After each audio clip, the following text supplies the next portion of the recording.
Dun, dun, dun, dun, dun. Can you hear me now? Yes. Bum, bum, bum, bum, bum. What's up, party people in the house? What up, though? Welcome to Axis Live, one of the sexiest voices in the SFL, Mr. Master. Dave Axis.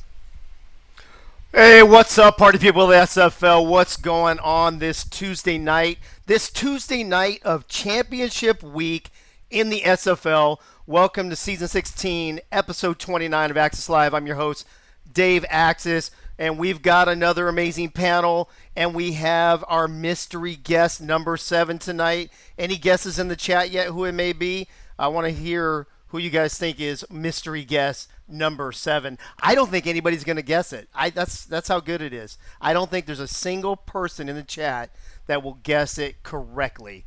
So tonight we've got our panel. We're going to be talking the SFL semifinal recaps. We're going to be doing the Week 3 SFL minor league recaps.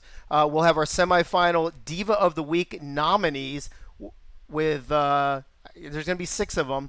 I know there was only a couple games, but we still came up with 6 of them. We will have the wisest man in the SFL, Gunny, here. Excuse me, with his pearls of wisdom, as always. Potentially next on Netma, a fantasy update going into the very last game.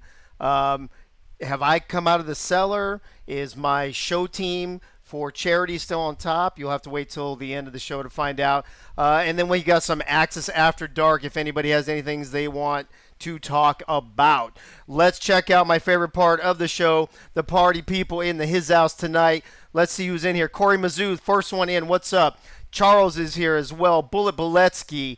Tyler Falk, Nate Hall, Bo Morpheus Jr. with that amazing, and I mean amazing. I think you took the blue pill and the red pill to combine it to a purple pill. The way you came off with that hype video that you guys posted earlier today, you and Cam, that was off the chain, baby. Who else we got? Kel Gates Collections. I feel like I saw your real name in here in a second. James Troll is here. The lovely, amazing, perfect pink Lisa. Oh, Daniel Wright. There you go. Daniel Wright is his name.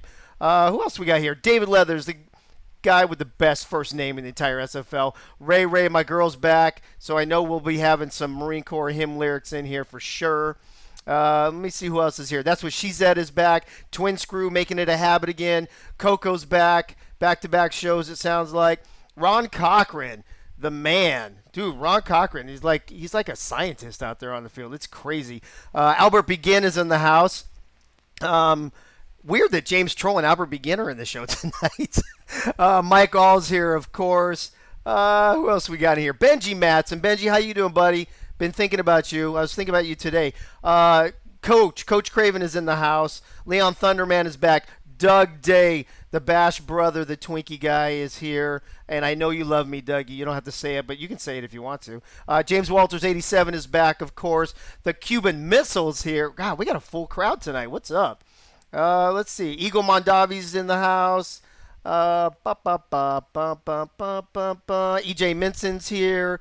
Mighty's back again. Whoa, Mighty, where you going with that, bro? We're talking like Morpheus, man. Come on. This is a family show. Let's see. Freddie's here. Good to see you, Freddie. Doug Britton's in the house. Man, wow. There's a lot of people. Ethan Kai showing up at the last second. And yes, Doug Day. Love you, Dave Axis. Love you, Doug Day. Good to see everybody. Wow, good numbers already. Jumping right out. And Swole sneaking in with his Eagle. Glad to see everybody here. We've got a great show, like I mentioned. And I'm telling you, you guys are not going to guess who the mystery panelist number 7 is. I guarantee it. Yes, Albert, I made it pass flyers out all day to recruit people to my show. All right, speaking of this panel, let's get to it. In the unscripted circle, here's the thing. Three of these guys, and I say this a lot, but it's true. There's no strangers to this show anymore. Blaster Blade 34. Even though my name is Blaster Blade, I'm Nathan Fury, the new left guard for Tacoma. Welcome to the show, buddy. Good to see you here. Glad. We're going to be doing some SFL minor league breakdowns here in just a moment. The first 3 circles, of course, no, they're all familiar faces. You guys love them all. I don't even need to do all these big, long introductions, but I will anyway because it's fun. In the unscripted circle tonight, he is known for many things in this league. He's known for being the number 1 draft pick. He's known for his own show on Wednesdays. I am speaking of none other than Mr. Tyler Falk. Tyler, welcome back to the show. How you feeling, bro? We missed you last week. Yeah, I missed you guys. You got me batting leadoff for some reason, Dave. I usually bat in the cleanup spot. Ever since we got mystery panelists, bro, I don't know. I don't know if it's a promotion or a demotion. I'm not sure how to see it exactly. But hey, just get us on, dude. Get on base. We'll hit you around, bro. Don't worry about it. Sounds like a plan. All right, in the unfiltered circle, and I hate using this pun all the time, but it's just so punny. I can't help myself. Rizabit. Dave just likes listening to himself talk. That's why the intros are so long. I should start introducing myself. Should I start introducing myself? That would be even better. That would be even more fun. The puns, they come. The puns, they go. But all you need to know about this pun is that he is in... Oh, that's not him. Psych. That he is in a different room in his house every show until he runs out of room, and then he's going to move again just for us. Michael, what's up, bro? That's right, Dave. You were looking live at the utility area of my basement. There it is. So you can see the water heater and the boiler back there, and water heater, air conditioners, boxes. How's the temperature down there? Is it hot down there? No, it's cool. It's always cool wherever I am, Dave. Oh, hey yo! Really, I thought you were gonna say it's hot everywhere you were. It's all about whatever I want it to be. And that's all you need to know about that introduction. Well, I don't even know if I have to say anything about the unedited circle since everybody saw it, since I just messed it up. But in the unedited circle is the new free agent, former safety from the Vancouver Legion, and half of the Diva of the Week winner from last week, Mr. Nate Hall. Nate, what's up? How's Kendra doing? What's going on? Kendra's asleep currently, so you can ask her tomorrow how she's doing. 9 o'clock. 9 o'cck. I told her, and I have yet to see her in chat. So you know. Hold on. Let's see. Hold on. Wake the up. Wait, what? Free agent? Okay, what? There we go. What's all right. Free agent? I don't know. I saw a rumor in the front office in the league that somebody's a free agent on this show all of a sudden.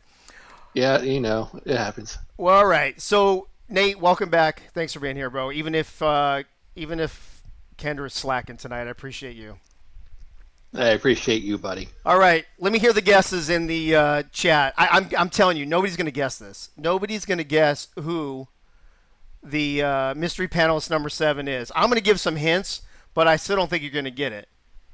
Let me see. What's the first hint I should get? He's not a free agent. How about that? No, that's not a good one. I don't know the last time he ever was a free agent, if he ever was. Does that help? Oh, I did say he, so at least you know it's a he. I'm seeing Mike Daggs. I'm seeing Albert Begin. I'm seeing Bo. Rizabit says, was Kendra's first act as assistant GM to cut Nate? Anyway, that was money right there, bro. That was money. Yeah. Actually, it was. So she said you got the boot, so you got to go. That's awesome. Doug Britton's thinking 80 gauge. I'm going to say, how about this? Let me give this hint. If you saw his name, you could possibly mistake him for a dinosaur in more ways than one. Does that help anybody? Anybody? Tom Pepper? No. WTF? No, I'm pretty sure that's not it. Well, hey, Hugo, good to see you, buddy. Nobody? No guesses? Look at Reed's like, what the? All right, so last chance, last guess. He is a running back in this league. How's that? Is that a good hint? Bo Martin Jr. says Mighty. No, I don't think Mighty's a running back. Uh-oh, here come the guesses. Here it is. Ladies and gentlemen, it is the one and the only. And I don't know if he's a Hall of Famer yet, but I'm certain that he will be at some point. Hall of Fame running back coming down the pipe. New general manager for the Baltimore Vultures. And SFL commentator, the one and the only T-Roy Gaines. T-Roy, what's up? Hey, how's everybody going? We're doing great, bro. How are you doing? Welcome to the show, first of all, and thanks for being here. Hey, thank you for having me on here. So I'm trying to straighten up my camera for you guys. I'm doing fine. You're good, bro. You're the only one with hair tonight, I think. So you're good. Dinosaur was a solid clue. Thank you, Gunny. I appreciate that. See, it goes both ways. As soon as you said that, I was like, yeah, that was a good one. T-Roy, T-Rex, and plus he's been here forever, right? So, I mean, He's old as a dinosaur. I don't know if we can go that far or not, but anyway. Well, I got gray hair. That's To gray. prove it. Bro, dude, I got the whole. I actually dyed this gray just so I can look older because I look so young. That's how it goes. You look younger than me, that's for sure. Right? Oh, well, I appreciate that. See that, Cam? See, some people come on this show and actually say nice things to me. Cam never says nice things to me, bro. All right. Anyway, look at Twin Screw. Twin Screw's like, they're wondering what the hell's going on in this show. Yeah, it's already coming off the rails, ladies and gentlemen. It's only 14 minutes in. It's already off the rails. All right. Should we talk some football? You guys want to talk some football or something? I mean, I guess that's kind of why we get here. I guess I should go back up here for a minute. Look at this. This is why I need a producer again. There goes the party people. Guess we don't need that anymore. There's a panel. I guess we don't need that anymore.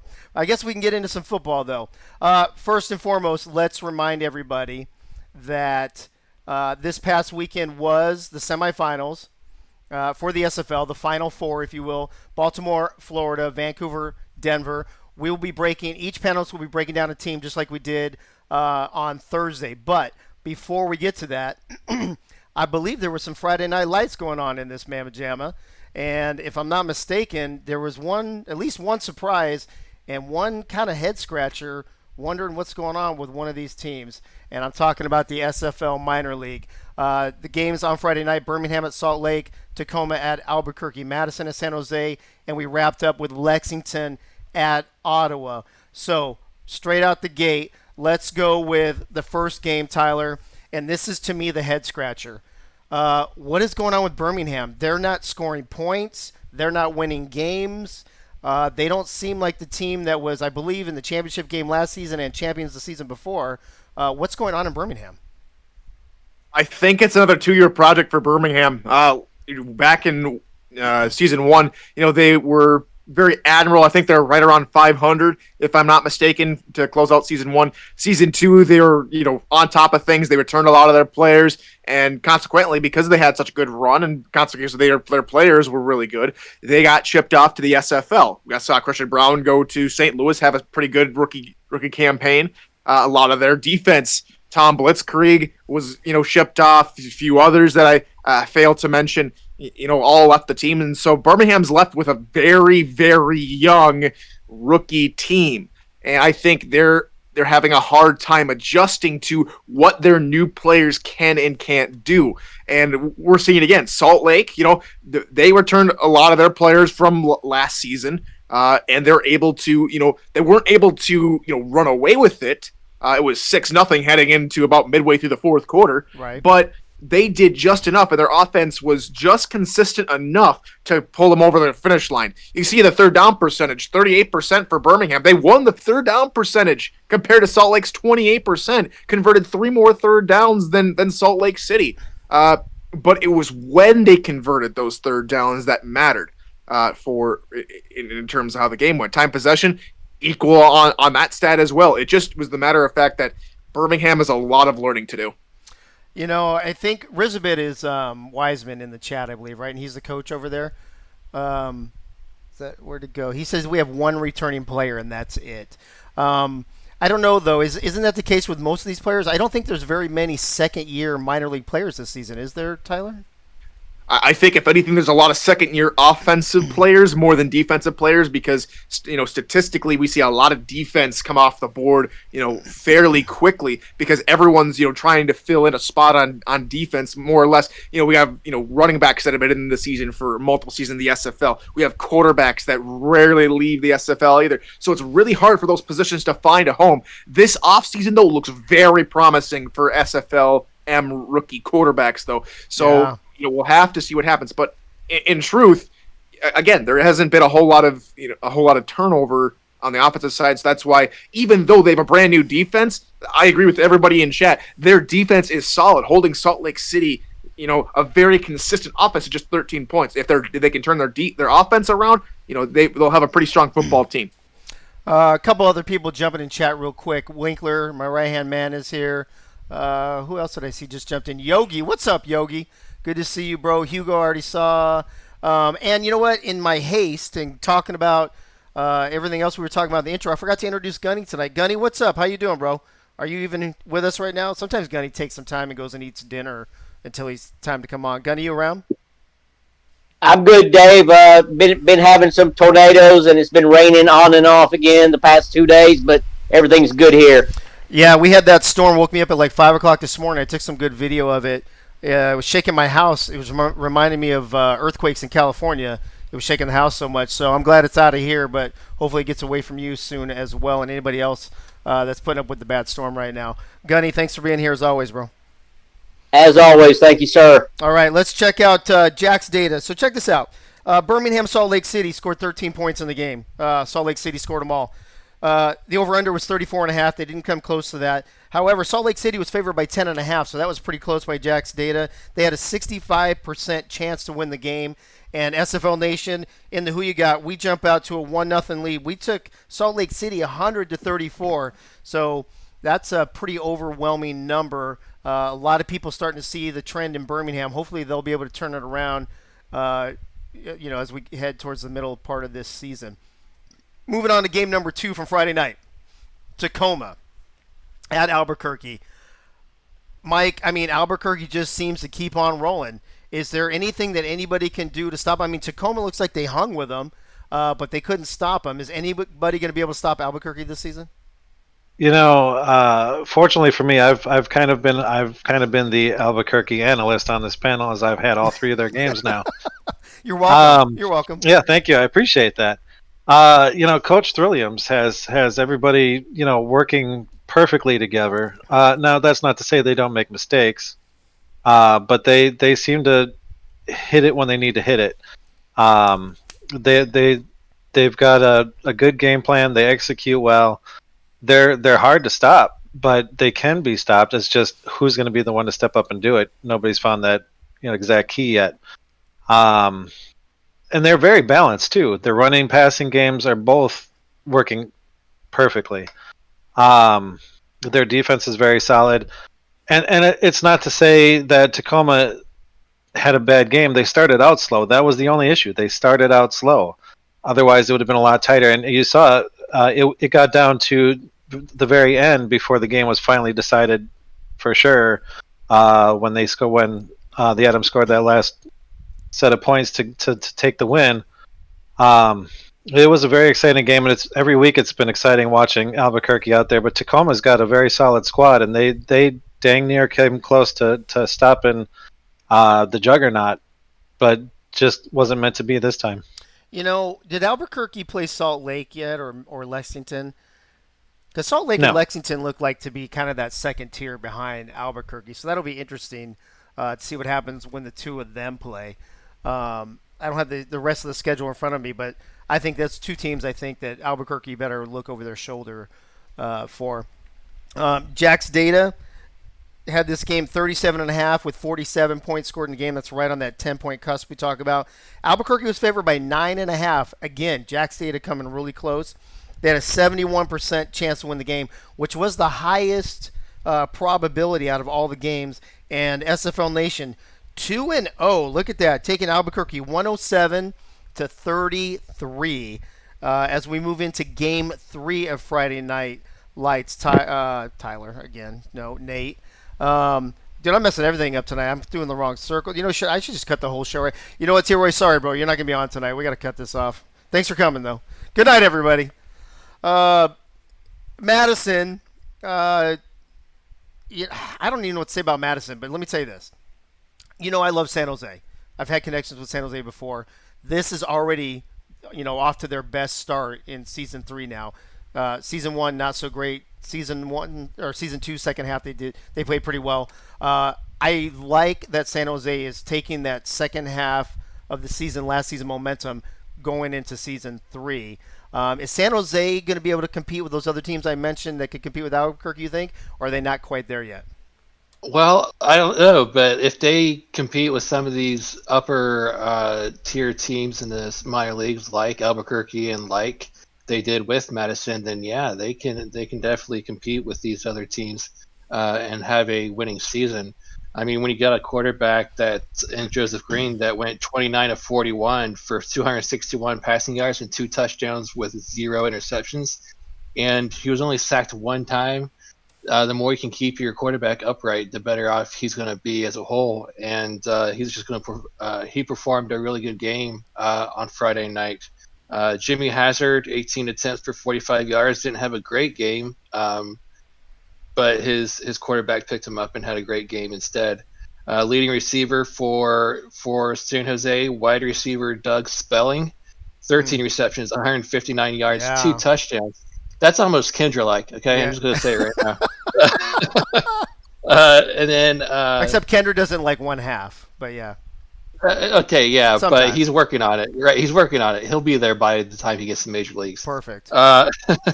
Leading tacklers, I should say. There's 2 of them. Free safety Deshaun Evans had 10 tackles and 3 pass deflections, and linebacker Philadelphia Collins had 9 tackles for San Jose. Leading off for Madison, Eric Price is the real deal. He might have not had any touchdowns or interceptions in the game, but he still completed 29 of 44 of his passes for 281 yards. So he can definitely get it done through the air. Leading receiver, S16 Dinabola, get used to that name. He's 10 receptions, 112 yards. Trey Fennick, the third Fennick coming through the line for that. Love those Fennicks, baby. Yeah, 21 attempts, 89 yards, and 1 touchdown. Can't wait for Quattro and Octagon or Ocho. How about Ocho? Ocho yeah, it's going to be interesting. Yeah, Ocho Cinco Fennick. And leading tackler for those Madison Lynx, linebacker Leon Thunderman, who will go one of the top 2 rounds, I believe, in the next draft. He had 8 tackles on the day. Yeah. But Madison had a solid game, just didn't have it quite enough to get it done. Congrats to San Jose for their win and making it 2-1. Hey, real quick, before we get to Jack's data, a few more peeps, party peeps jumping in the chat here. It looks like Hubba Breezy's jumped in. Danny J. Rock 37. And I thought Thrilliams is here. Thrilliams, we just talked about your game, bro. I don't know if you missed it or not. And yes, that 52-34 Albuquerque over Lexington. That's right. I forgot about that. That was just last week, too. Who else? Oh, Marco Swift. Good to see you, buddy. Glad to see you're back. I think that's about it for for people just jumping in. All right, so Madison and San Jose. Only 27 points scored in the game, but the over-under was only 36.5, so they're within that 10-point threshold. San Jose was favored by 3.5. I mean, you can't get it closer than that, Jack's data. Lowest probability to win, though, for San Jose, only 58%. And look at us, SFL Nation. No faith, no confidence in the flight. They took Madison 75-67, which was the closest who you got of the minor league weekend. T-Roy, you got the wrap-up game for Friday Night Lights. You got the big one, the big scoring game, the one that had like twice as much as the over-under was. Lexington, who's putting all kinds of points on people, and Ottawa, who's hanging with them. Tell us how this game broke down. Well, I was hoping to see if both teams could rectify the issues from the previous week. They both got off to slow starts, and they both got killed by the running game in the second half. In this game, Lexington got off to the fast start, scoring at least 21 points by the middle of the second quarter. Iowa started to creep back in. In the second half, that's when the running game started to take over. That's when Bailey O'Shaughnessy was able to help put the game away. Iowa was able to, stay close for the most part, but the costly interception by Patterson in the fourth quarter, his only turnover of the game, is what kept Iowa from completing that comeback they was trying to make. Also, Lexington learned from their mistake against Albuquerque by not using Bailey O'Shaughnessy in that game. Bailey O'Shaughnessy gets the first carry in the first drive. He busts for a long touchdown run, and then in the second half, he has another touchdown run. O'Shaughnessy finished with 196 yards rushing with 2 touchdowns, along of 70, which was his first carry. And I think if you look at the numbers for Lexington, they are 2-0 when O'Shaughnessy goes over 130 yards, 0-1 when he doesn't even reach 100. Also give a shout out to Derek Williams, 16 total tackles in that game, 10 solo, 6 assists in a dominating performance. And again, Patterson, 338 yards passing, 4 touchdowns. He had 1 interception. When you see that 1 interception, you think, oh, that's a good game. It's just that 1 interception came at the wrong time for Ottawa, and that's what kept them from completing that comeback. Also, they had problems scoring if their starting field positions in the 20 or worse, at the 20-yard line or worse. When they're on the Lexington side of the field, they had no problem scoring. So once they get that figured out, Ottawa's going to drop that O they have on the win column. Gotcha. Nate, what are you asking about Ottawa being 0-2? Do you not believe it or something, or what's wrong? I mean, okay, so I don't know. I mean, they were in the championship game of season 1. I just thought it was surprising that they would start off 0-2. Yeah, I mean, well, they're right there with Birmingham, I guess. T-Roy, check this out. 71 points scored in this game, over-under of only 44.5, but 44.5 was the highest scoring over-under. So Jack's data knew this would be the highest scoring game. I mean, how do you do a 71-point over-under in a minor league game? It's just kind of crazy. Ottawa was actually favored by 3.5, so they did not cover. 59% probability to win this game. And SFL Nation, we get back on track to go 3-1 on Friday Night Lights. We took Lexington 93-43. That was a big one right there. As we move on to what we love to call the wisest man in the SFL, the intermission on the show always. Gunny, you still hanging out with us, or did you leave us? Oh, no, I'm good. I've been walking around the kitchen. All right. Hey, what'd you have for dinner tonight? Did you go out or did you eat at home? I had Chinese tonight. There you go. Look at dude. Gunny eats. He eats like a king. He eats like a gunnery sergeant in the Marine Corps. Gunny, I don't know what Ray's doing. I was trying to buy her some time, and I think she's slacking or something. I don't know what's going on, but I'm gonna start. She's checking out Mike's cat. She's ready to go. All right. Well, you're ready to go as well. Good evening to the SFL Nation. Congratulations to the Florida Storm and the Denver Nightwings for their championship game for season 16. Big shout out to the front staff of both these organizations. Max Paul, Mighty RX, the owner of the Florida Storm. Doyle, the fullback at GM. Quarterback Ron Cochran is the OC. At quarterback, Ryan Davidson is the director of player personnel. He is 2A, and his fine assistant is, I'm just going to call him Big Sexy because I can't really pronounce his name real well. But hey, outstanding organization. I'm honored to get to play them a couple times in my brief career. Also at Denver, we have Kramer Jackman as the GM. I believe this is his final game before he retires off in the sunset. And I did speak to Jeremy Vega earlier. He is Mr. Everything. He does everything else. Maybe he just don't want to give the credit, but again, he's back in the championship game as well. So to these two franchises, good luck and best wishes in the championship game and for seasons to come. Some new minor leaguers that have joined the Discord within the past week.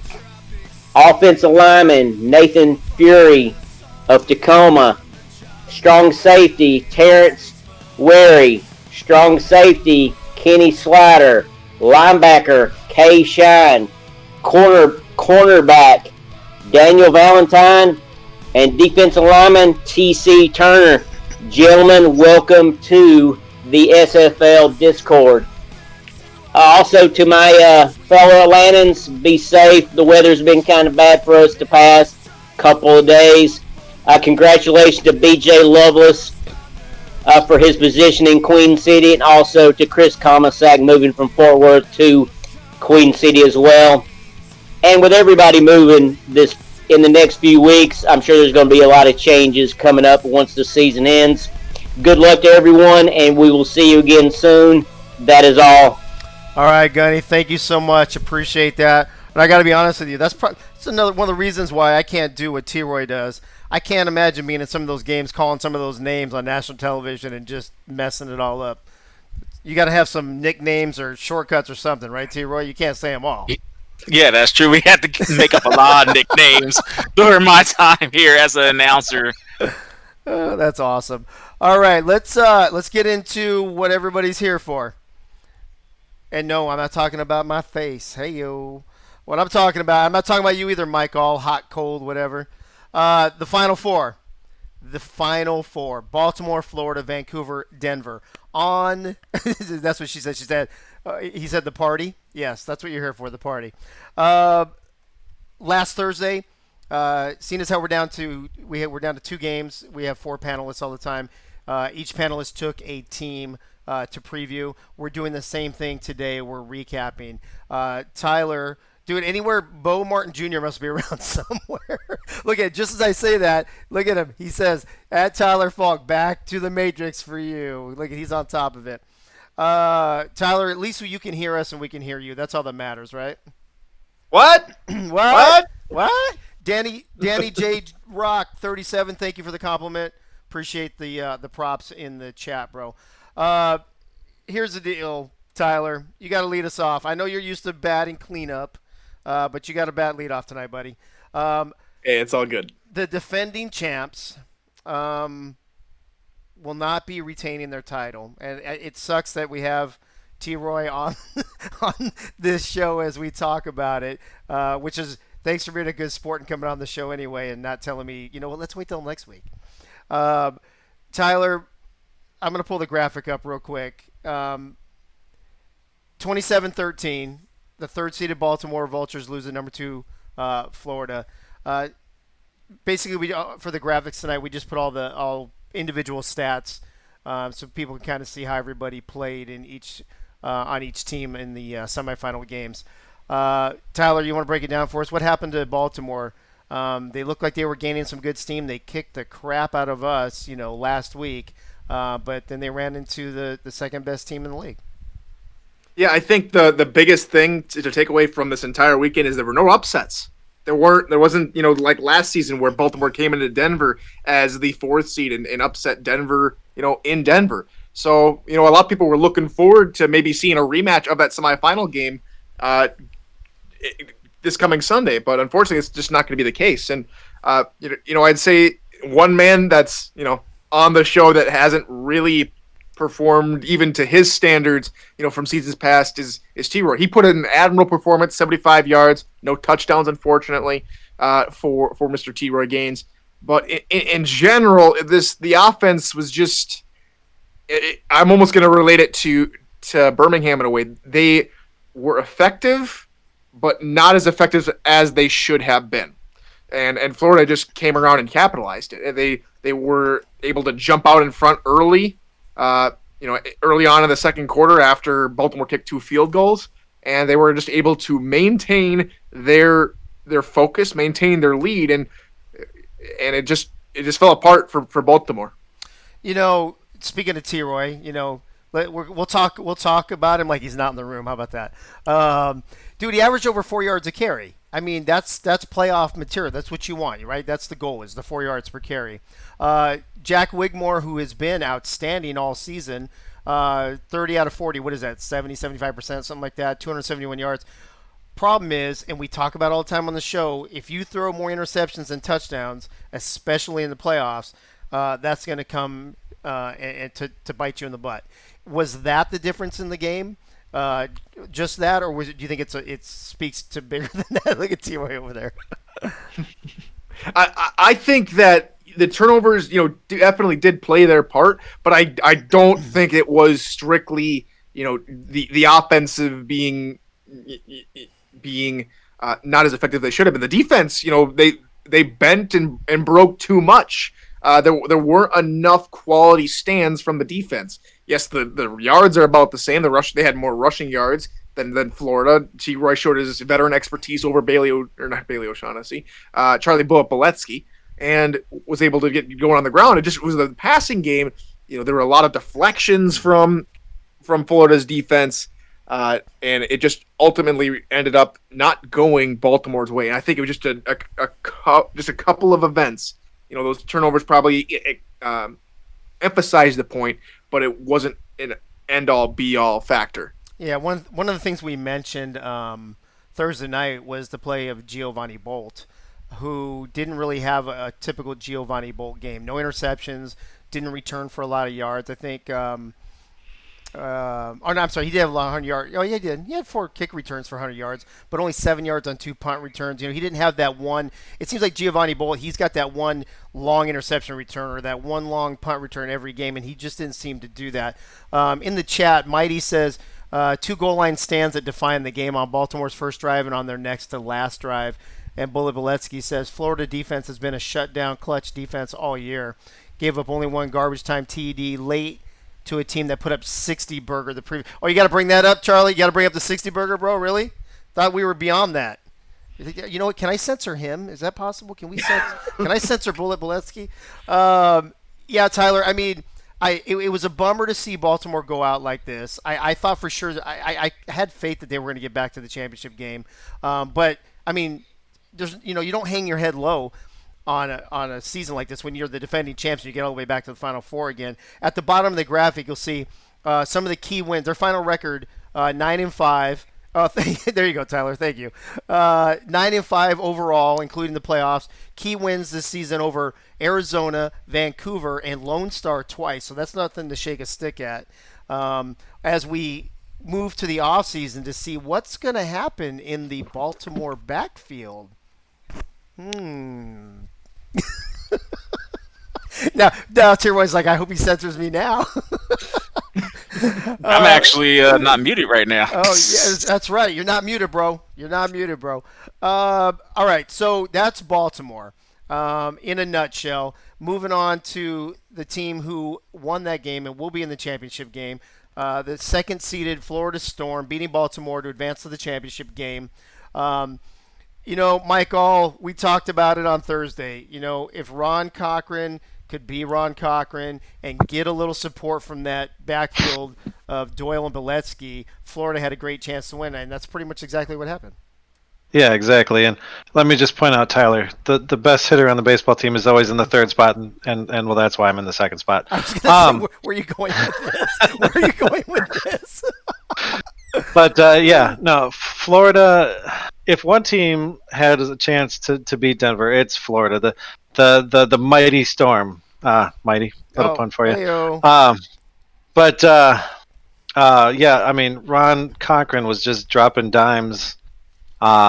It seemed like he could put it wherever he wanted to. On Baltimore's defense, and that's what she said. And much like was already pointed out, so I feel like maybe I don't get to talk about it much. Poor T-Ray over there is like, what did I get myself into? Yeah, Florida's defense is just solid. They're beasts right now. They're a bend don't break defense, and they proved that again this game. They didn't allow Baltimore to really get away with much. Sure, T-Roy found some cracks in there, but it wasn't meant to be that he was going to find the end zone all day long. Big Sexy was in there getting his sacks, and their defensive backs were all over the field. Linebackers were just hitting people whenever they could. Their defense is beastly right now, and it's the one defense that I think has the chance to stop Denver next week. So it's a good thing that they're the ones facing Denver. And like I said, their offense with Ron Cochran running the show. I mean, this guy can do whatever he wants. He's amazing, and it was nice to see Bullet finally break his dry streak and get in the end zone. But even better than that was J.W. Doyle pounding one right up in the middle and getting in the end zone. Look at Doyle. He got a touch. He only averaged, 0.8 yards per carry or something, but he got a touchdown, right? Yeah, that's all that matters. Points on the board. That's scoreboard. That's all that matters. The thing that stood out to me, Mike, the most on this Florida defense, right? So many great players on this Florida defense. Ryan Tobin with 7 tackles. Evan Carroll with 5. Ryan Davidson with 6. Eric Hammer with 7. These guys are just playing like out of their mind all over the place. Is this defense enough to shut down that explosive Denver offense next week, though? Oh yeah, they definitely are. And with the fact that they have Marcus Agrippa, where if they need to, they can punt it and pin Denver deep in their own field, and then possibly have Big Sexy pound through into the hole to get a safety. I think it's going to be a real tough game for Denver next week. Somebody said something about Pink Lisa in here, but I didn't see what she said. What are they responding to? What did I see? Right. What did I miss? I don't even see her in the chat. Oh, there it is. Margot Swift. Yeah. Dude, I see. This is why Mike All and all his puns. You're a very punny man, Mr. All. I'm very funny. Yeah, I'm no disrespect to Baltimore at all, obviously. Defending champs, love a lot of the guys over there, but I think at the end of the day, I think the SFL got it right with the two best teams going to the championship, and I think you're right. I think Florida's defense against Denver's offense is going to be a sight to see next weekend. Um, let's talk about Vancouver. So normally we don't allow people to talk about their own team. So this kind of worked out because I messed up the schedule, and next thing you know, poof, old Jed's a millionaire, and Nate is a free agent. So Nate, go ahead and talk about your former team. Here's the thing, and this is why I posed the question I did to Mike All. Vancouver is an explosive offense. They were only able to put 23 on Denver, and they gave up 42. This is why I'm a little concerned about Florida. Denver just seems to be clicking, or on all cylinders right now, right? You had a first-hand look at it, so tell us about it. Yeah, I mean, okay, so we always say that when your defense is getting all the tackles, mostly in the secondary, it's not going to be a good day for your defense. True. So to say that, to say this, Major Key, 8 tackles and 1 interception. Dean Maddox, cornerback, 6 tackles, 1 interception. Statman Mark Lopez, 10 total tackles, 1 interception. So our top 3 tacklers, okay, Farnsey had 9 tackles, and Brackett, linebacker, had 16 tackles. But a lot of the tackles were in either the linebacker core or the secondary. And like I said, when your defense is getting all the tackles back there in that second level of the backfield, that means you're giving up way too many yards to the opposing team, and that's just what happened to our team on Saturday. And also, when your running back only has 25 total all-purpose yards in the entire game, 11 carries for 14 yards on the ground, and he was 7 receptions for 11 yards. Usually, when he gets those swing routes, he can usually break a couple of spin moves out and, go for at least 10 or 15 yards on a couple of those receptions. But it just was not happening for him at all on those swing plays on Saturday. So Vancouver became one-dimensional, and they tried to do the best they could at that one-dimensional. What they had going on the passing game. Tom Pepper still went 30 of 48, 347 yards, 3 touchdowns, 1 interception. Normally, if you get more touchdowns than you do interceptions, it's most likely going to be a good game for you. But it just, like I said, it was too much to overcome. Pepper's stats were awesome for this game, bro. Pepper stats, and who do you think his number 1 receiver was? I'll give you one guess. Oh, hold on, let me think. I'm gonna go. What's her initials? I don't remember. God, it's normally I would probably be able to think of it, but since that person can't show up for my show tonight, I can't think of it. Right? Say her name, Dave. Say her name. Say her name. Say her name. Kendra, 7 receptions, 142 yards, 2 touchdowns. She's been playing out of her mind. Yeah. She has. And then Killian also didn't have too bad of a game. 7 receptions for 72 yards. But when both of your top receivers get 7 receptions each, but they were both targeted 14 times apiece. Yeah.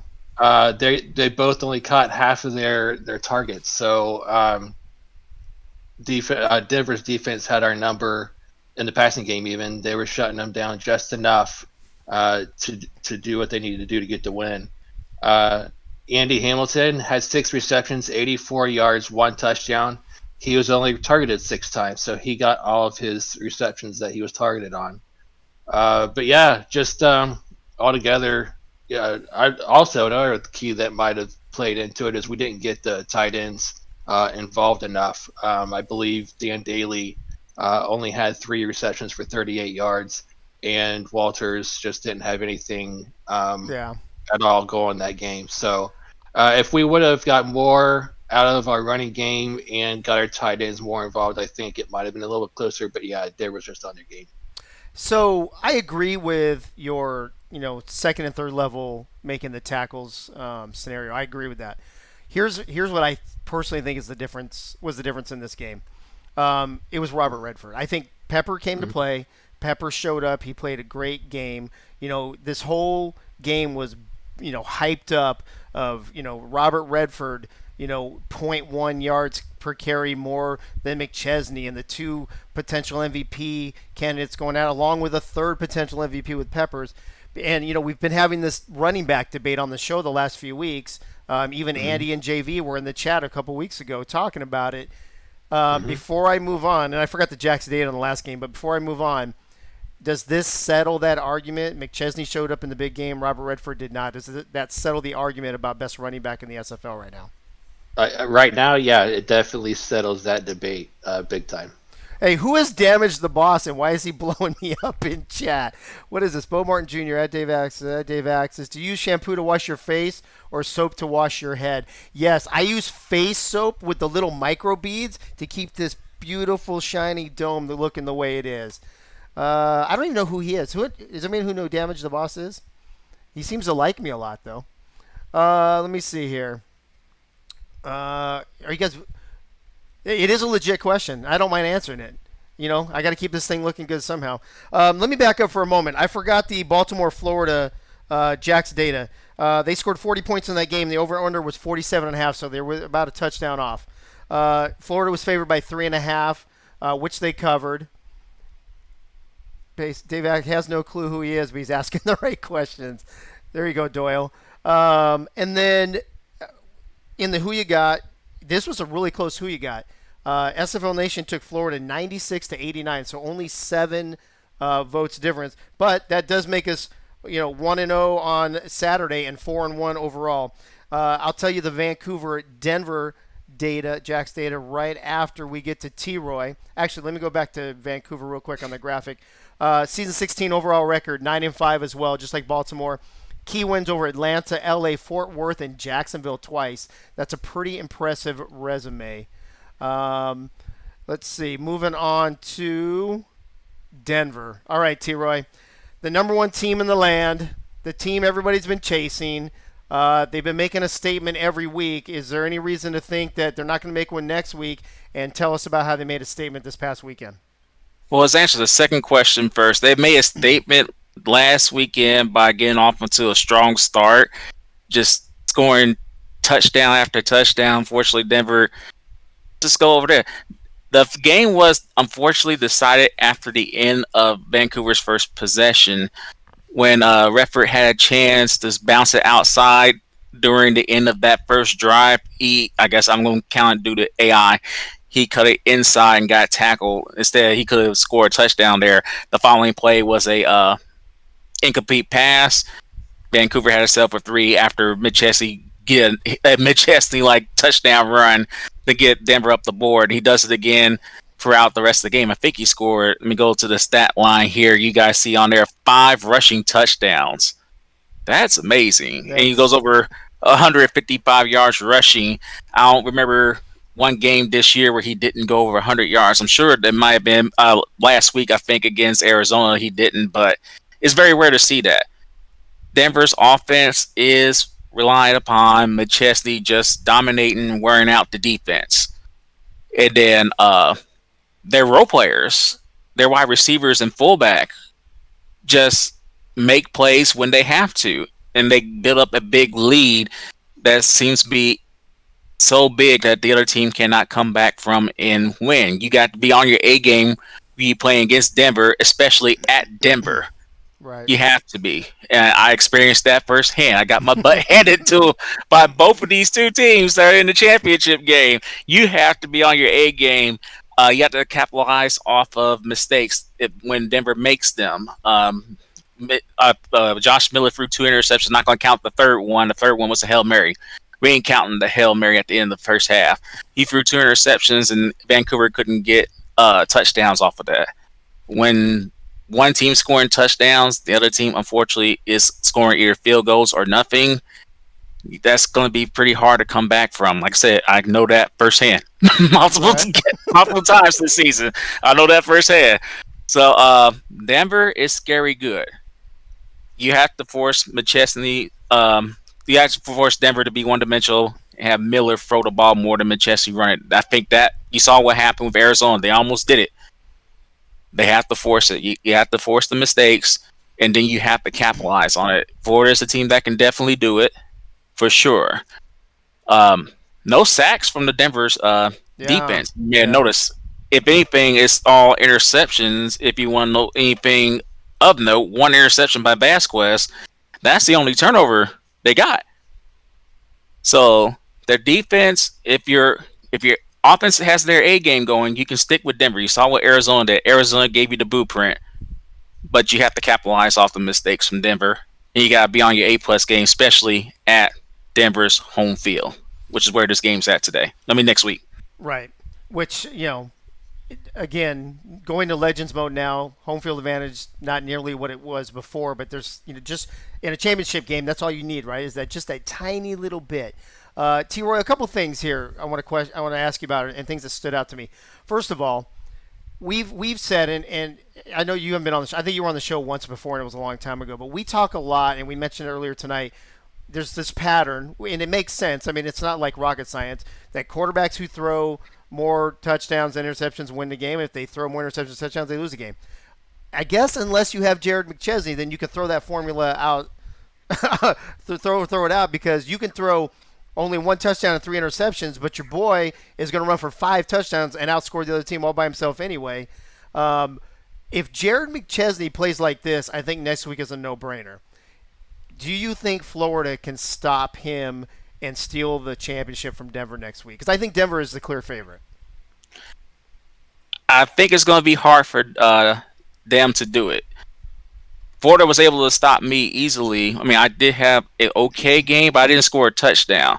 Here's the difference between my team and Denver's team. I'm sorry, Denver.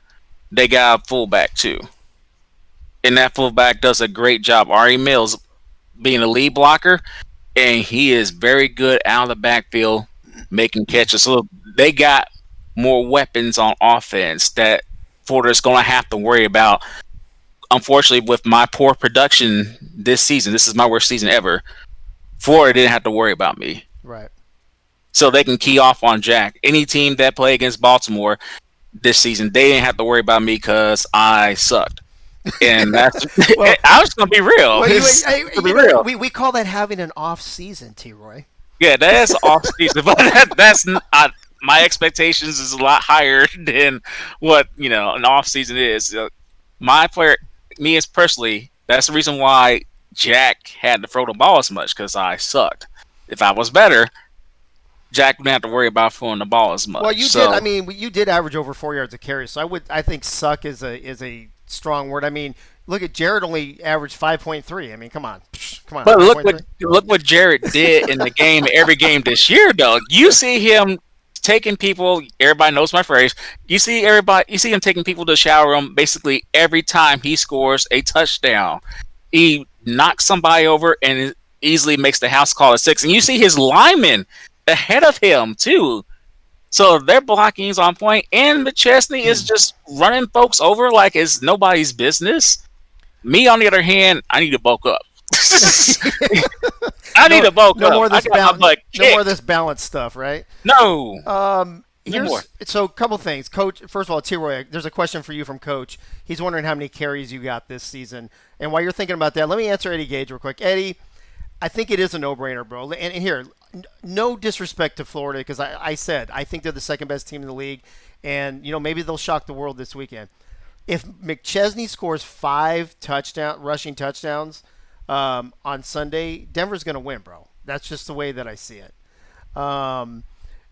Last note I want to make on here, and then T-Roy, I'll let you answer what Coach was asking if you know that. The interesting thing, obviously, Kramer Jackman didn't have to kick. He had 0 field goal attempts. You're talking about the leading field goal kicker, I think, in the history of the SFL. 6 for 6 on PAT, so, McChesney helping him wear his leg out anyway. But I'm hoping that Kramer, which everybody suspects is going to be his last game this Saturday. Is it Saturday or Sunday? Saturday? Sunday. Sunday. That if it's his last game, we'd like to see him at least kick, 1 or 2 more field goals. T-Roy, what do you think? How many carries do you have this season? Oh, was I not supposed to look that up? No, I want you to. Did you look you want me to? Okay, yeah, I looked it up. Oh, okay. Yeah. It's my fewest, 173. 173. There you go, Coach. There's the answer. Eddie says, I'm not referring in terms of rushing. Oh, total. Oh, rushing yards. Gotcha, Eddie. All right. Um, well, since we talked about all these great players like Peppers and Redford and McChesney and Miller and everybody else, maybe we should move on to Diva of the Week as soon as I give you the Jack's data information. 65 points scored in this game with an over-under of 57.5. Jack's data, they've been crushing it all season. Denver was favored by 6, which they, blew out of the water. And SFL Nation, we go perfect in the Final Four, 2-0. We took Denver 123 to 60 to go 5-1 over the weekend. As JV is popping in the chat, make sure when you watch the championship, you enjoy the players because it will be the last time you see a bunch of them. Dun, dun, dun. And Coach says this. Then his historically low season isn't on him; it's on the game plan. Ooh, Coach throwing a little shade, maybe. I don't know what that's all about. Nope, I'm not going to allow him to get away with that. T. Pat is one of the great coaches. We have to rely on the. If we would have ran as much as people probably want me to this season, there'd be more games we would have lost. We would not make the playoffs. It's just that my build, me as a person, we sucked. I sucked. Well, yeah, again, and then, it's adapting to the new mode and what have you, right? So, which is okay. All right, so we're talking about all these players. Let's move on to our Diva of the Week nominees for season 16 semifinals. Tyler, you get to go first. Although I kind of want you to go last, but I'm going to let you go first anyway. Tyler, who is your, and I hope, God, you know what, hold on, let me check and see if he's in the chat real quick. I don't know if he's in there. I don't see him. Maybe not. I don't know. Kind of hard to tell. I can't see everybody yet. Who is your season 16 semifinal weekend diva of the week? Well, there's one good thing about being leadoff is that when you ever get to choose your diva of the week, no one else gets to take it. So that, I guess I got one thing going for me, Dave. See, there's always a positive. There's always a positive, bro. Exactly. But this diva of the week that I've cooked up did not play in either game, either semifinal game. Did not play in any of the minor league action. Wait a minute. I don't know. Are you pulling a Gunny on us right now? What's going on? Just a little bit. All just right. pulling a little bit of a All Gunny. right, all right. But I think it needs to be said that the production of the SFL and SFL content has been superb throughout this entire season. With everything has changed to all these double headers and six games on any given Saturday or Sunday. But that SFL Season 16 Championship height video was fire. picture It was fire. perfect. Yeah. Emmy award winning. Start calling the Tonys right now. Just start calling all the award shows. I mean, we got a lot of award shows we could give So a call. who are your specific nominees exactly? Specific nominees are, of course, the commissioner Cameron Irvine, and in case you didn't know who the narrator of the hype video was, it's none other than Mr. Morpheus himself, Bo Martin Jr. Bo Morpheus Jr. Amazing. And I wonder who did we know did Cam put that together or did Tom put that together? I'd like to know is Cam still in the chat? I saw him earlier. I'd like to know who actually put all the work in. You may have to add some more names to that depending. And I know Eagle's listening because he's writing up the list right now to put all of these nominees in the server chat for voting. As we move on to Mr. Mike All. Mike All, who is your Season 16 semifinal week Diva of the Week nominee? Well, it's tough to beat my favorite commissioner and one of my best friends, Bill Martin Jr. But let me do it for you. My Diva of the Week nominee is a guy who, once again, proved that he is ice cold on the field. He's confident in everything he does, and he knows he's going to win. Not only did he drop dimes everywhere on the field he wanted to put them, but when his team hurried up to the line, once again, here he comes, sauntering up like a cowboy up to the line. No rush, no hurry, no nothing, because he knows what he's going to do is going to be all that matters.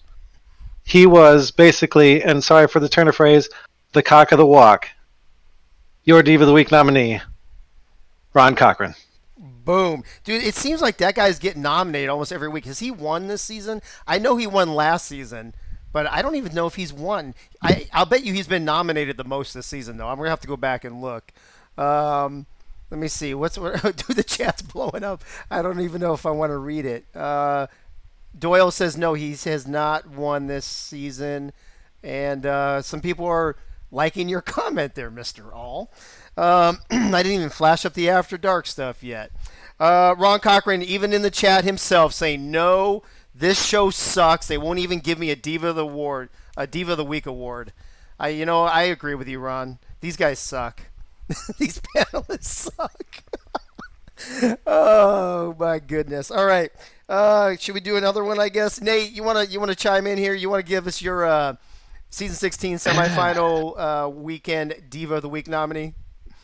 Yeah, sure. I'll add one in there. And when you have a running back who scores 5 touchdowns and carries the team on his back and just obliterates his opponent and gives the other team no chance whatsoever of coming back because he just wins the game himself.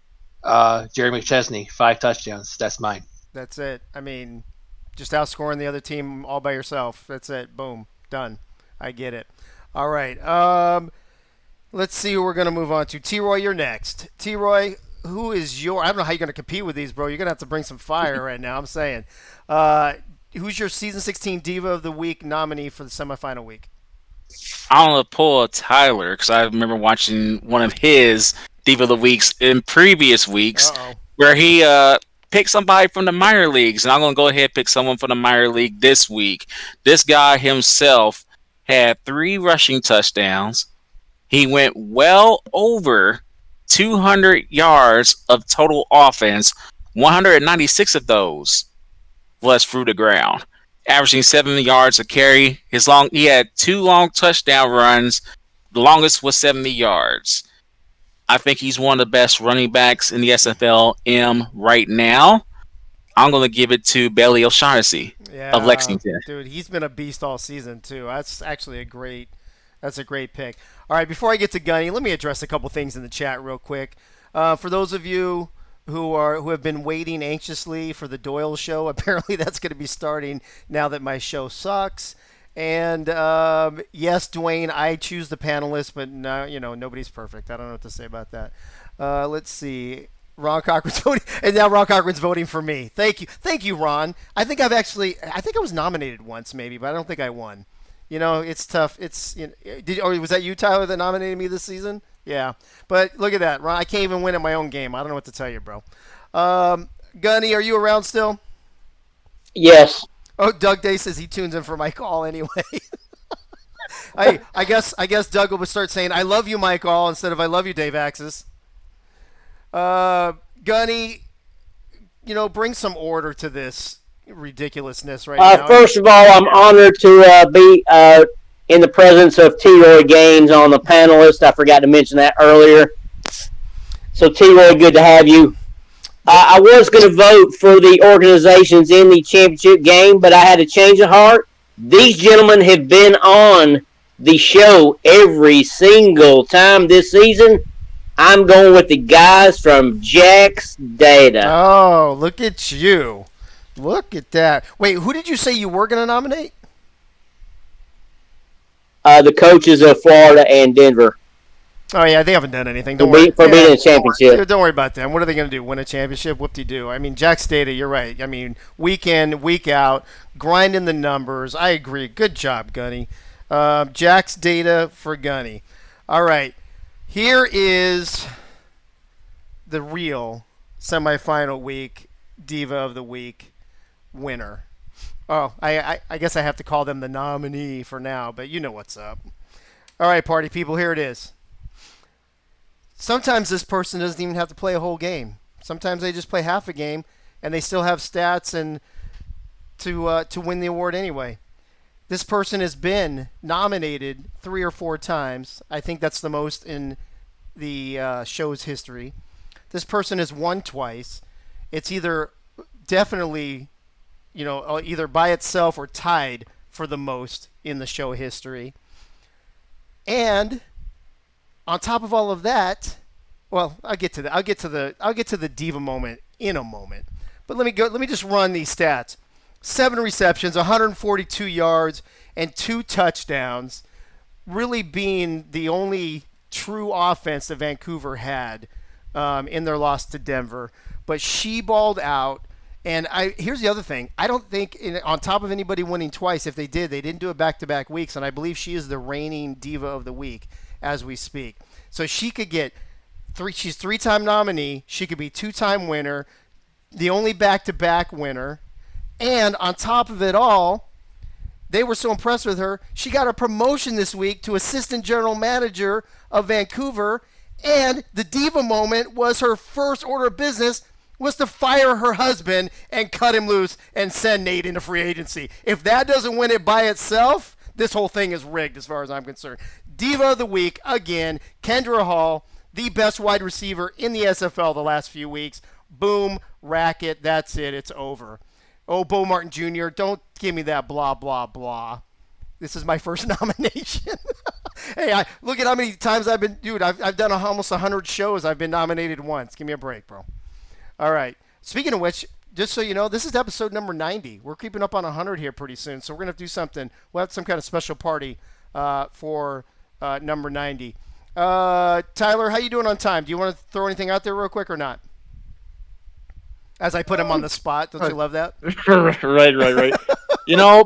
I've got a little bit of time left. All right. I got a little bit of time to stick around. Well, Maybe use some why don't we after do this mamma jamma right here? So for those of you who don't know, and if you don't, you must be new to this show or new to the SFL.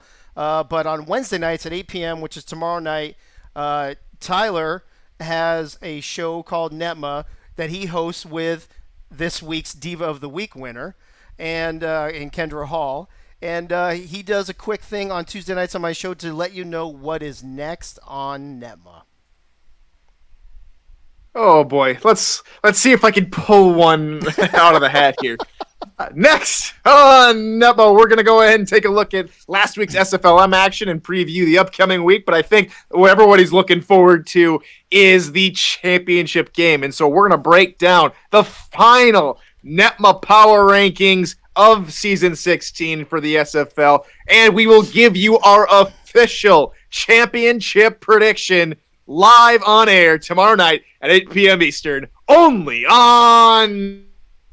There you go. And hey, by the way, I don't know where Doug Day's been. Doug Day, you been living in Oklahoma or something? Because he's asking you, what does NETMA stand for? Do you want me to tell him or do you want to tell him, Tyler? I think Doug Britton, and that's what she said, Doug, already piped in. Nobody ever tells me anything. Oh, so Nate Hall says she boots me, so I vote for my nominee and not her. Attaboy. All right. For those of you who have been following along with the fantasy football situation for the playoffs, there were 10 of us playing. We have one game left. The Axis Live Objective Zero team for charity has been in first place the entire time. Johnny DM'd me today and said it's going to come down to us and Dwayne. Everybody else is pretty much eliminated, but I do want to key in on one important part. I am no longer in last place. I have made the humongous jump from 10th to 8th, and that puts Johnny and Hunter below me where they belong. So Axis Live needs a good big game. Ironically, they're from the same team, from Stephen Bush. Excuse me. And Dwayne needs a big game from Cochran. So the only compromise I can see is that, Ron, you need to throw the ball to Stephen Bush all the time.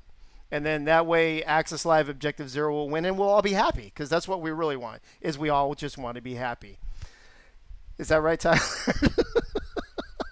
I mean, you'll be happy. You'll be happy. I don't know about everybody else. When I say we, I mean me. It's an upside down W course, or whatever. I don't know. All right. I don't have an After Dark topic for tonight. I've had a couple people send me a couple things that they may have wanted to talk about. There were some things thrown around in my server, in the Axis Live server today. I'm sorry, this week, that people were mentioning things like owner players and stuff like that. If you guys want to get in any of that, cool. If you want to just leave it at a fun night and we don't go down any rabbit holes, that's cool too. If you guys have anything you want to talk about on After Dark, throw it in here real quick, or jump into the green room and we'll put you on the air. Either way, I'll give you guys a couple minutes, and if not, no big deal. We'll just wrap this shindig up and go about our Tuesday nights and wait till Thursday night show when we break down the Season 16 SFL Championship game. So, oh, look at Benji. Has the show started yet? Hey, yo. Oh, you know what, Benji? You want us to start over for you, bro? We could do that. Let's see. I don't see anybody, and I'm rooting for Gunny. I don't think that's an After Dark topic because we all root for Gunny all the time anyway. No, I think we're good. I don't think anybody wants to talk about anything tonight. I think they are so overwhelmed with the enjoyment from our panelists that they just can't top that. Benji said that would be great, Dave. Yeah, we'll do that. It'll be, you know what? Actually, Benji, you can rewatch it in about 2 minutes when I sign off. It'll be ready for you to watch. All right, here's the deal. Eagle, I don't know if he posted the. Did he post it yet in the chat? Anybody see? Yeah, he did. Okay. All right. Good. All right. So Diva of the Week nominees are already in the Access Live server. You guys know where they're at. Same place you always vote for them. So let me know if there's any issues with that. I'm sure there won't be. Also, don't forget we got that whole Axes thing we're going to be doing. That might be the 100th show right there. Maybe we'll do that. Maybe we'll do the award show for the 100th. If you have ideas for the awards, or if you have nomination ideas for the awards I already put in there, please jump in there and give me your feedback. I would appreciate that. Blaster Blade 34 has a quick question. Let's talk about this real quick before we sign off. He says, so how are offensive linemen supposed to make themselves stand out from their other offensive partners? They aren't putting up scores or, doing crazy throws and have the stats, etc. T-Roy, you're the veteran here. Let me go to you on that one. What's a way you think that offensive linemen can make themselves stand out? And I'm not sure if he's a rookie. Is Blaster Blade a rookie, Tyler? Do you know? I'm not sure. Yes. Okay. He just jumped in. I believe he is Nathan Fury. Okay. Just jumped in actually this past week. And if I could quickly jump in before go I ahead. have to scamper. Oh, that's right. Yeah, because you have to go. Real quick.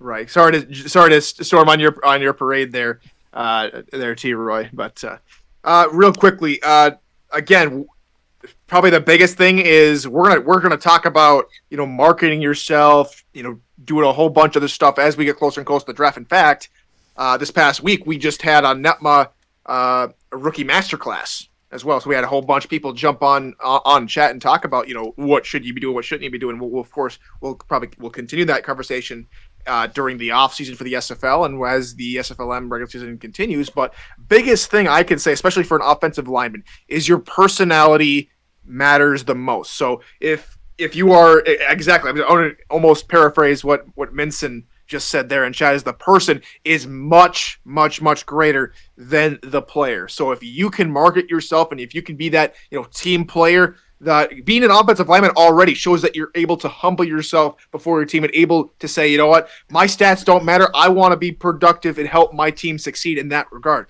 So if that can transfer to how you conduct yourself off the field and with owners and GMs and scouts and say, hey, I just want to do anything I can to help the team. Right now, I want to be an offensive lineman, but I can do so much more than just be a player. I can be a scout. I can be, maybe an assistant offensive or defensive coordinator. I can, be on the broadcasting, be on the stats team. As long as you market yourself in that regard, if you're able to do more than just what you're supposed to do on the field, you will get drafted. There you go. And, Dave, that's all for me. Sorry, I got to bounce. No So worries. for me, everybody, I'll see y'all tomorrow night. Until then, good morning, good afternoon, and good night, ladies and gentlemen. See you, bro. So you heard from Tyler. You're about to hear from T-Roy. There's a bunch of people throwing some information in the chat as well. But T-Roy, the floor is yours to answer that question. No, I pretty much agree with what Tyler said. Is how you market yourself outside, your position, wherever you can do for the team in social media, where you can do for the league, and maybe join the beat writing team, join the broadcast team. And if you need to market yourself to your team that you want to draft you, just simply bring up how your teammates are doing, how many sacks they have, how many rushing yards they have. The lower number of sacks, the most rushing yards they have. That's gonna let teams know like, hey, this old lineman is helping his offense be very productive. So you can add that on top of what Tyler already said before. So I'm not going to go ahead and repeat that because it'll be very redundant. But what Tyler said is 100% correct. And then just promote yourself of how you did on the field by showing, hey, while I don't have personal stats, only my quarterback only got sacked 5 times this year, thanks to my help. My running back led the league in rushing. We scored so many rushing touchdowns. That's O-line right there. So just figure out how to promote yourself by looking at your other players' stats, see how successful they are. You are the reason why they're successful because you're leading the way. You're protecting them. You open up holes for running backs to dominate. So there's another way you can do it. But what Tyler said is exactly right. Yeah, Ray had a very interesting, very simplistic answer, but it's really it rings true. You just have to be an offensive line position guy because there's not very many of those to begin with. So I think kind of being one of very few people, you're going to stand out a little bit anyway. Michael, let me give you the last word on this question as I check to see if we have anything else. For those of you who don't know, Michael is the general manager for Jacksonville. As far as not even offensive lineman, Mike, if you want to extrapolate it out to other positions and what have you, anything for any other rookies who may be listening to the show right now, what advice do you have for them to stand out, for the draft? Yeah, guys that are going to help contribute to the success of the team, not just be a passive insider. Guys that are going to go out there and maybe help do stats or help on the scout team. Guys that are going to contribute graphically or social media wise. Guys that will contribute off the field are infinitely more valuable than guys that just contribute on the field. Dude, you got to do something about your best friend, buddy. He's always he's always. What did Doug? What did Doug do this time? Because I'm not claiming Bo. Oh, I know, right? Yeah, I guess. So on this show, you lost Bo and I lost Doug tonight. So I guess we'll just switch. All right, Bo Martin Jr., you're my new best friend, buddy. Mighty also. Offensive line is the most scarce and sought after position. Well, I don't know. It's most sought after, Mighty. I don't know about. Or do you mean by teams probably? I would like to talk about owner players, but it might be better for Thursday night. Is that from Dwayne? Yeah, Dwayne, we can do that Thursday night if you want. I've got some opinions on that as well about owner players and if owners should pay for their players and that kind of thing, or if they should even have them. I think we've talked about that before, but it's been a minute, so we can bring that up next show if you want as well. I want to give the last word tonight to free agent Nate Hall. Nate, I mean, you were a rookie. Was it last season? Season 15? Season 15. Yep, and I actually started on the O-line. So. Then you know what? Take it away and give your advice. You have probably the most hands-on experience, on this than anybody else. So go ahead. Yeah, I mean, when you're as the draft gets closer and closer, just take the advice that everybody else has been giving you from Tyler's show last week. And what he said tonight to what Mike said and T-Roy, just market yourself, get yourself out there, get to know everybody from the league, ask how everybody's day was, borrowing lines that Kendra used last week, make yourself personable to others in this league, ask how they're doing, see how their life is going even in their I mean, of course, don't overstep boundaries or anything, but, get to know a person, get their take on subjects that you have questions about. Ask questions from the people that's been here longest, but just get yourself out there and being known to the rest of the league and people that you're trying to get drafted to when the draft comes. Yeah, I was looking to see. There's nobody in the green room, but Bo Martin Jr. said something interesting in here, and I think we'll end on this note. He said, "Don't be the high guy. The person who just jumps into a GM's DM or an owner's DM and says hi, and then they respond back and then you don't respond back, or you just do the, how are you kind of, be a little more engaging than that, right? Dave Iceberg says, woo, late, but made it. Dave, you just barely made it, bro. We're getting ready to sign off. Good timing, but you can always listen back. So don't be the high guy. That's a good point by Bo Barton Jr. right there as well. And yes, who was it that asked if we have the offensive line coach thing. Yes, we still have that. Hubba Breezy, yes, it's still a thing. And I guess that's about it. So, all right, let's wrap this shindig up. This is a shorter show than normal, but that's okay. We have enough long ones to make up for the short ones. No big deal. Isn't that right, Michael? So, Yes. hey, I got to get one in myself since I stole your best friend and all. I want to thank everybody for tuning in tonight. The party people, you're my favorite part of the show. Love the interaction, love the feedback, love the back and forth, the banter, the whole 9 yards.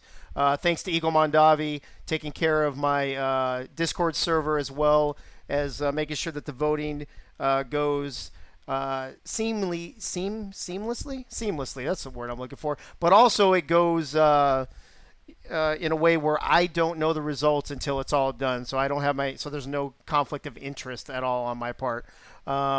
That's Hey, Dave. Whoa. Yeah. Yes. Did you see? Yes. Did you see? You have somebody in the After Dark waiting room. I did not see that. Who's in here? Wait, this can't be. This cannot be true. There's no way this guy's actually going to come on the show and talk. If this is a prank, I swear to God, I'm shutting the show down. Ladies and gentlemen, if you are a minor leaguer, if you're a rookie, if you're looking to get drafted, this is one of the people that you really want to pay attention to. You want to watch him in the Discord server. You want to follow him on Twitter. He is on top of the movers and the shakers, all the rookies for the draft. He's got the leaderboards and the whole 9 yards. Ladies and gentlemen, I bring you Mr. Mike Twinscrew. Mike, please tell me this is not a joke. Well, I guess it's a joke. You're muted, bro. Are you muted, bro? I see you there. He's here. I'm not kidding. Ladies and gentlemen, I'm not playing. Good channel. Oh, there he is. There you go. Mike, what's up, buddy? Can you hear me? Yep, now we can. Can you hear us, I guess is the better question. No. Hey, so I can't hear anything in the Discord channel, but just keep talking. So, I jumped in here at 1 hour and 11 minutes, and I'm like, yeah, I can't let this show end at an hour and 11 minutes. So I jumped in for you, and then I jumped out and I jumped back in. Anyway, you guys talked about a lot of good stuff with the minor leaguers. And the same stuff, that I said on Netma last week and things like that. Dave, I got my camera fixed, so we can help out next week if you want, or Thursday or whatever.